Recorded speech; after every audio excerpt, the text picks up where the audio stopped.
ചങ്ങനാശ്ശേരി പാറയ്ക്കൽ കോൺഗ്രസിന്റെ കിറ്റ് വിതരണ നാടകം വിനയായി വീഡിയോ സംഭാഷണം പുറത്ത്. കിറ്റ് വിതരണം ചെയ്യുമ്പോൾ പാർട്ടിയുടെ കൊടി വീഡിയോയിൽ കിട്ടണമെന്ന് നിർദ്ദേശം. വിവരങ്ങളുമായി സനോജ് ചേരുകയാണ്. സനോജ്, കിറ്റ് വിതരണവുമായി ബന്ധപ്പെട്ട് മാത്രമല്ല, കഴിഞ്ഞ പെൻഷൻ വരെ ആളുകളുടെ മുടക്കിയിരിക്കുകയാണ് UDF സർക്കാർ. എപ്പോഴാണ് കോൺഗ്രസ് നേതാവിന്റെ പൊറാട്ട് നാടകം? എന്താണ് ശരിക്കും സംഭവിച്ചത് അവിടെ? ഒരു ഫോട്ടോഷൂട്ടിന്റെ ഭാഗമായിട്ടാണ് ഇത്തരം ഒരു പരിപാടിയുമായി കോൺഗ്രസ് പ്രവർത്തകർ ഇറങ്ങിയത് എന്നുള്ളതാണ് പ്രദേശവാസികളായിട്ടുള്ള ആളുകളിൽ നമുക്ക് ലഭിക്കുന്ന വിവരം. എന്തായാലും ഒരു നാടകമായിരുന്നു ഇത് എന്ന കാര്യത്തിൽ തർക്കമില്ല. ചങ്ങനാശ്ശേരി പാറയ്ക്കൽ പ്രദേശത്തായിരുന്നു ഈ കിറ്റ് വിതരണം നടന്നത്. ഒരു ചെറിയ വാഹനത്തിൽ 10-20 കിറ്റുമായിട്ട് വന്നു. വളരെ പാവങ്ങളായ മനുഷ്യർക്ക് ഈ സാധനങ്ങൾ വിതരണം ചെയ്യുമ്പോൾ വീഡിയോ എടുക്കണം. ആ വീഡിയോ എടുക്കുമ്പോൾ നമ്മുടെ കൊടി കിട്ടണമെന്ന് കൃത്യമായി പറയുന്നുണ്ട് ആ വീഡിയോ സംഭാഷണത്തിൽ. അത് വളരെ വ്യക്തമായി കേൾക്കുകയും ചെയ്യാം.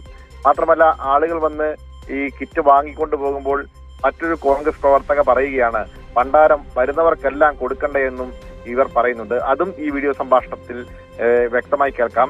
അങ്ങനെ വാങ്ങുന്നവരും വാങ്ങാൻ വരുന്നവരെയും അധിക്ഷേപിക്കുന്ന തരത്തിലാണ് ഇത്തരമൊരു സമീപനം കോൺഗ്രസിന്റെ നേതാക്കന്മാരുടെ ഭാഗത്തു നിന്നും ഉണ്ടായത് എന്നതാണ് ഏറ്റവും പ്രധാനപ്പെട്ട കാര്യം.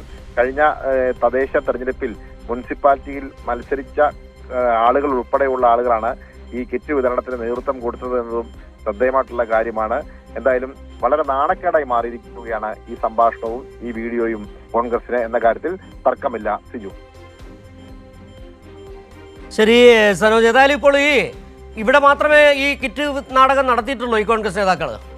പാറയ്ക്കൽ മാത്രം? ഏതായാലും ഈ വീഡിയോ സംഭാഷണം, ഈ വീഡിയോ, അതായത് ഈ ദൃശ്യങ്ങൾ ചിത്രീകരിച്ചത് ഇവരുടെ ഒപ്പമുണ്ടായിരുന്ന ആളുകൾ തന്നെയാണ്. പക്ഷേ ഈ ദൃശ്യങ്ങൾ പുറത്തേക്ക് പോയപ്പോൾ പോലും അവർ ഇതിന്റെ ഒരു അപകടം മനസ്സിലാക്കിയിട്ടുണ്ടാവില്ല. വാട്സാപ്പ് വഴി പതിരിച്ച ഒരു വീഡിയോ സംഭാഷണം നമ്മുടെ കയ്യിൽ എത്തിപ്പെടുകയായിരുന്നു. എന്തായാലും അത് ശ്രദ്ധയോടുകൂടി കേൾക്കുമ്പോഴാണ് ഇതിനകത്തെ ഈ സംസാരം നമുക്ക് കാണാൻ കഴിയുന്നത്. അങ്ങനെയാണ് ഈ ഇത്തരത്തിൽ പല പ്രദേശത്തും കിറ്റ് വിതരണങ്ങൾ നടക്കുന്നുണ്ടെങ്കിലും പല രാഷ്ട്രീയ പ്രസ്ഥാനങ്ങളുടെയും നേതൃത്വത്തിലൊക്കെ കിറ്റ് വിതരണം നടക്കുന്നുണ്ട്. എന്തായാലും ചങ്ങനാശ്ശേരിയിൽ കോൺഗ്രസ് നടത്തിയ കിറ്റ് വിതരണം അവർക്ക് തന്നെ വിനയായി മാറിയിരിക്കുകയാണ്. സിജു, ഈ സനോജ്, ഏതായാലും ഈ കിറ്റിനകത്ത് വല്ലതും ഉണ്ടായിരുന്നു? കാരണം കഴിഞ്ഞ ദിവസങ്ങളിലൊക്കെ തന്നെ ദുരിതാശ്വാസ ക്യാമ്പുകൾ സർക്കാർ കൊടുത്ത അവർക്ക് കൊടുത്ത ആഹാര വസ്തുക്കൾ, അതായത് 200 പേർക്ക് 2 കിലോ സവാള കൊടുത്ത് നമ്മൾ നേരത്തെ കണ്ടതാണ്. ഈ കിറ്റ് വിതരണം, ഈ ഫോട്ടോഷൂട്ട് മാത്രമേ ഉണ്ടായിരുന്നുള്ളൂ. കിറ്റിനകത്ത് വല്ലതും ഉണ്ടായിരുന്നോ? ചെറിയ കിറ്റാണ്. അതിനകത്ത് എന്തൊക്കെ ഉണ്ടായിരുന്നു എന്നതിനെ സംബന്ധിച്ച് വ്യക്തതയില്ല.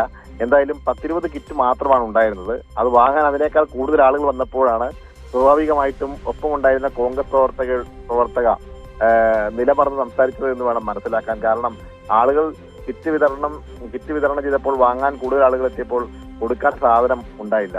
അപ്പോഴാണ് അവർ പറയുന്നത്, പണ്ടാരം വരുന്നവർക്കെല്ലാം കൊടുക്കണ്ടേ എന്ന് ഇവർ ചോദിക്കുന്നത്. അപ്പോൾ എല്ലാവർക്കും കൊടുക്കണമെന്ന് ഒപ്പമുള്ള ആളും പറയുന്നു. പക്ഷേ അതിനുള്ള സാധനവും ഉണ്ടായിരുന്നില്ല എന്നാണ് മനസ്സിലാക്കാൻ കഴിയുന്നത്. എന്തായാലും വളരെ നാണക്കേടായി മാറിയിരിക്കുകയാണ് ഈ ഫോൺ സംഭാഷണം എന്ന കാര്യത്തിൽ തർക്കമില്ല. അവിടെ വാങ്ങാനെത്തിയ മനുഷ്യരെ അധിക്ഷേപിക്കുന്ന തരത്തിലുള്ള പരാമർശമാണ് ഈ കോൺഗ്രസ് നേതാക്കന്മാരുടെ ഭാഗത്തു നിന്നും ഉണ്ടായിട്ടുള്ളത്. സിജു.